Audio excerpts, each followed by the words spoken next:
অনেক পরীক্ষা নিরীক্ষার পর বুবলি ম্যাডামের এই ছবিটা পেলাম। এই ছবিটা পেয়ে এবং পরীক্ষা নিরীক্ষা করে বুঝলাম যে সত্যি বুবলি ম্যাডামের মতো দ্বিতীয় কোনো নায়িকা বাংলাদেশ ঢালিউড ইন্ডাস্ট্রিতে নেই। এই যে বুবলি ম্যাডামের সব শিক্ষিত ভক্তরা বলে না যে তাদের বুবলি ম্যাডামের মতো শিক্ষিত মার্জিত ভালো নায়িকা আর ঢালিউডে দুটো হয় না। সত্যি তাই, দুটো হয় না।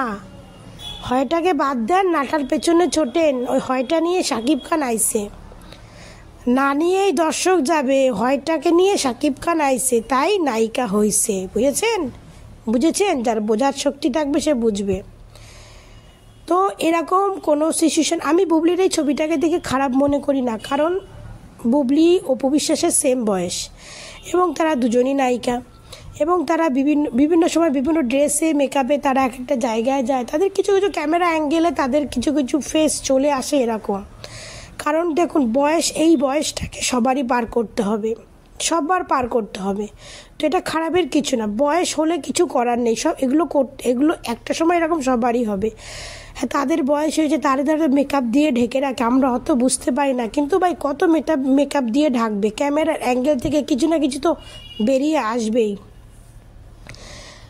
তো এইরকম কোনো ছবি যখন অপু বিশ্বাসের পায়, তো অপু বিশ্বাসের সেই ছবিটাকে নিয়ে এই পরকীয়া রানীর ভক্তগুলো কত টোল করে। দেখুন কত টোল করবে, অপুর বয়স হয়ে গেছে, অপুর এখন এগুলো করা উচিত না, অপুর এরকম ড্রেস পরা উচিত না, এই করা। ভাই দুজনেরই তো সেম বয়স, দুজনেরই তো সেম এজ, তাহলে বুবলি করবে তো অপু করবে না কেন?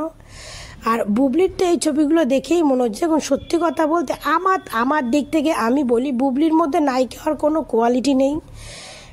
কোয়ালিটি বুবলির মধ্যে নেই। আর নায়িকা হতে গেলে শিক্ষিত হতে হয়, এটা কোনো কথা নেই, কারণ আগেকার বেশিরভাগ নায়িকারাই ছিল অশিক্ষিত, বেশি শিক্ষিত তারা ছিল না। আর বুবলি ম্যাডাম এখন নতুন কাজ শুরু করেছেন, সে নিজের প্রোডাকশান হাউস খুলেছেন, বিগ প্রোডাকশান।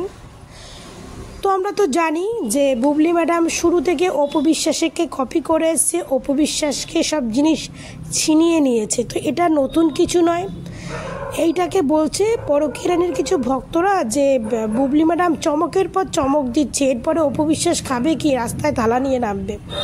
ভাই শাকিব খান চলে গিয়ে অপু বিশ্বাস যেভাবে ঘুরে দাঁড়িয়েছে, তো সেইতে যখন অপু বিশ্বাস এত দূর চলে আসতে পেরেছে, আর আপনাদের আফায় অপুকে ফলো করে এই জায়গায় আসতেছে, আর আপনারা বলেন কি অপু বিশ্বাস থালা নিয়ে নামবে?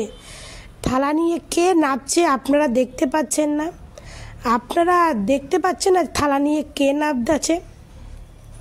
বুবলি ম্যাডাম থালা নিয়ে অপুর পেছনে ছুটছে, অপুর পুরো জিনিসটাকে কপি করছে। শাকিব খানকে নিয়ে নেওয়ার পর সংসার তো করতে পারলো না দুদিন, তারপরে বুবলি অপু বিশ্বাসের কেরিয়ারটাকে কপি করেছে, সেখানেও টিকতাছে না, সেখানেও জনগণ তাকে ভুয়া করে তাড়িয়ে দিচ্ছে। এরপরেও কি আপনাদের লজ্জা নেই? আপনাদের পেটে কি একটুও শিক্ষা নেই যে অপু বিশ্বাস একটা ব্র্যান্ড? একটা ফিতা কাটতে গেলেও কোয়ালিটি লাগে, আমাদের মতো এরাগারাকে নিয়ে কেউ ফিতা কাটে না। আর ফিতা কাটার দিকে সাকসেসফুল একমাত্র ঢালিউড কুইন